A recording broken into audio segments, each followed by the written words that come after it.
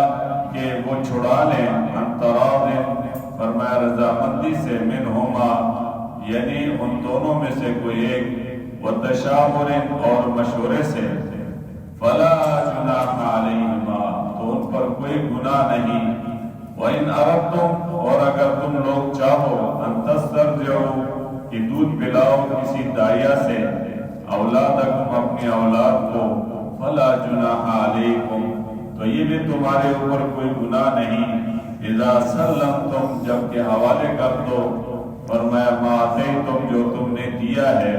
بالمعروف دستور کے موافق واتقوا اللہ اور اللہ سے ڈرو وَاعْلَمُوا جان رکھو ان اللہ بما تعملون بصیر کہ اللہ تمہارے سب کاموں کو خوب دیکھتا ہے۔ اس آیت میں اللہ تبارک و تعالی نے طلاق کے درمیان رضاعت کا مسئلہ بیان کیا۔ رضاعت کا مسئلہ یہ ہے کہ اگر کوئی بچہ مدت رضاعت کے اندر کسی عورت کا دودھ پی لے گا تو وہ عورت بھی اس پر حرام ہو جائے گی جس طرح اپنی سکی ماں اس پر حرام ہے، اور اپنی سکی ماں کے جو رشتے اس پر حرام ہیں اسی طرح گویا کہ اس عورت کے بھی وہ رشتے اس پر حرام ہو جائیں گے کہ ان کے ساتھ نکاح کرنا اس کو جائز نہیں۔ اب یہ ہے کہ مدت رضاعت کتنی ہے، تو ایک قول کے مطابق تو مدت رضاعت گویا 2 سال ہے۔ امام اعظم ابو حنیفہ رحمہ اللہ دوسری آیت سے دلیل پڑھتے ہیں جس میں اللہ کریم سورہ احقاف میں فرماتے ہیں حملہ و فصالہ 30 شہرا، 30 کو کہتے ہیں، شہر کہتے ہیں مہینے کو، تو 30 مہینے تک گویا کہ مدت رضاعت۔ تو امام اعظم ابو حنیفہ رحمہ اللہ فرماتے ہیں اگر کوئی بچہ کمزور ہے 2 سال تک اس کو ماں نے دودھ پلایا اور کمزوری اس کے اندر باقی ہے تو اس صورت میں اس کے لیے اجازت ہے کہ وہ 30 ماہ تک گویا اس کو دودھ پلا سکتی ہے، اور بغیر ضرورت کے گویا 2 سال سے زیادہ پلانا یہ صحیح نہیں ہے۔ اب یہ مدت رضاعت ہے، اس مدت رضاعت کے اندر اگر بچہ جو ہے کسی عورت کا دودھ پی لے گا وہ اس کی رضائی ماں ہو جائے گی، اور یحرم من الرضاعت ما یحرم من النسب، جو نسب سے حرام ہو جاتے ہیں رشتے وہ گویا کہ رضاعت سے بھی حرام ہو جائیں گے۔ ان لڑکیوں کے ساتھ گویا نکاح کرنا اس کے لیے جائز نہیں بلکہ حرام ہے۔ تو اس لیے اللہ تبارک و تعالی یہاں پر رضاعت کا جو ہے وہ حکم بیان فرما رہے ہیں۔ والوالدات یرضعن، بچے والی عورتیں یرضعن دودھ پلائیں، اولادہن اپنے بچوں کو حولین کاملین 2 برس پورے یعنی 2 سال پورے جو ہے وہ دودھ پلائے، لمن ارادہ جو کوئی چاہے ان یتم الرضاعہ کہ پوری کرے دودھ کی مدت۔ اب یہ ضروری نہیں ہے کہ 2 سال تک دودھ پلایا جائے، اگر 2 سال سے کم میں مدت میں اگر بچے کو جو ہے وہ دودھ چھڑانا چاہیں تو اس صورت میں چھڑا سکتے ہیں، اس میں بھی کوئی قباحت نہیں ہے، لیکن یہ ہے کہ 2 سال تک پلانے کی اجازت ہے، اور 2 سال تک گویا کہ اگر وہ کسی عورت کا دودھ پیے گا وہ رضاعت کے حکم میں آ جائے گا۔ تو اس لیے فرمایا وَعَلَى الْمَوْلُودِ لَهُ، اور لڑکے والے یعنی باپ پر ہے۔ اب باپ سے کیا مراد ہے؟ جو بچہ ہے بچی جس کو دودھ پلایا جا رہا ہے اس کا جو باپ ہے، کیونکہ اولاد جو ہے یہ باپ کی ہے، تو اس لیے اللہ تبارک و تعالی نے اس کا خرچہ جو ہے وہ بھی باپ پر رکھا ہے۔ اب یہ باپ پر جو ہے اس عورت کا خرچہ ہے، رزق ہونا، کھانا، وہ کسوت ہونا، اور ان عورتوں کا کپڑا بالمعروف دستور کے موافق۔ دستور کے موافق کا کیا مطلب ہے کہ اگر وہ مرد جو ہے وہ بچے کا باپ مالدار ہے تو اس صورت میں چاہیے ہے کہ وہ مالداری کی حیثیت سے اس کا خرچہ کرے، اس کو مالداروں کی طرح جو ہے وہ جوڑا لے کر دے، اس پر خرچہ بھی اس اعتبار سے کرے۔ یہ نہیں کہ مالدار ہے اور بالکل گھٹیا قسم کا جو ہے غریب کی طرح وہ خرچہ کر رہا ہے تو یہ جائز نہیں ہے۔ تو اس لیے اللہ کریم فرما رہے ہیں بالمعروف دستور کے موافق، اور فرمایا لا تکلف نفس الا وسعها، تکلیف نہیں دی جاتی کسی کو مگر اس کی گنجائش کے موافق، یعنی جتنی اس کی گنجائش ہے اللہ کریم نے اتنا اس کے لیے حکم دیا ہے۔ دیکھیں اللہ کریم نے کسی کو تکلیف میں نہیں ڈالا۔ ایک آدمی کھڑے ہو کر نماز نہیں پڑھ سکتا، اس کو حکم ہے بیٹھ کر پڑھے، بیٹھ کر نہیں پڑھ سکتا تو اس کو حکم ہے کہ وہ لیٹ کر پڑھے، اشارے سے پڑھے۔ اللہ کریم تکلیف اگر دینا چاہتے تو فرما دیتے کہ جو نماز کھڑے ہو کر نہیں پڑھے گا اس کی نماز نہیں ہوگی۔ اب بندہ بیمار ہے، مجبور ہے، کھڑا نہیں ہو سکتا، لیکن اس کو کھڑے ہو کر پڑھنی پڑے گی، لیکن اللہ کریم فرماتے ہیں لا تکلف نفس الا وسعها، تکلیف نہیں دی جاتی کسی کو مگر اس کی گنجائش۔ اور دوسرے مقام پر فرمایا لا یکلف اللہ نفسا الا وسعها، اللہ کریم کسی نفس کو جو ہے وہ مکلف نہیں بناتے مگر اس کی جو ہے وہ گنجائش کے مطابق، اس کی طاقت کے مطابق۔ تو یہاں پر بھی حکم یہ ہے کہ گویا اس صورت میں اس مرد کے لیے اس کی طاقت کے مطابق جو ہے وہ حکم لاگو ہوگا۔ اب یہ ہے کہ اس کی طاقت نہیں ہے اور وہ عورت کہتی ہے کہ مجھے اتنے پیسے دو گے تو میں تب جو ہے اس کو دودھ پلاؤں گی، تو اس صورت میں یہ جائز نہیں ہے۔ اور یہ حکم اس صورت میں ہے جب آدمی نے اپنی بیوی کو طلاق دے دی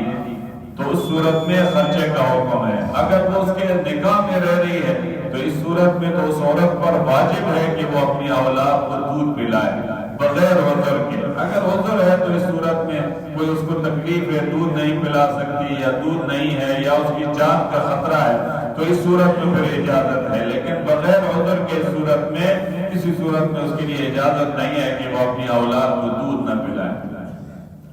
لا تضار والدہ بولدها، نہ نقصان دیا جائے ماں کو اس کے بچے کی وجہ سے۔ مثلا اب ماں یہ چاہتی ہے یہ بچہ میں اپنے پاس رکھوں اور اس کو دودھ پلاؤں، لیکن باپ یہ چاہ رہا ہے ضد اور اناد کی وجہ سے اس سے لے کر کسی اور کو دیتا ہے تو یہ غلط ہے۔ یا یہ ہے کہ ماں چاہتی ہے کہ اس بچے کو میں دودھ پلاؤں اور مجھے اتنا خرچہ دو، اور وہ خرچہ بھی کوئی عام جو ہے وہ دستور کے موافق ہے، اور یہ پھر بھی ضد اور اناد کی وجہ سے ماں کو نہیں دیتا تو اللہ کریم فرماتے ہیں نہ نقصان دیا جائے ماں کو اس کے بچے کی وجہ سے۔ وَلَا مَوْلُودٌ لَهُ، اور نہ اس کو کہ جس کا وہ بچہ ہے بِوَلَدِهِ،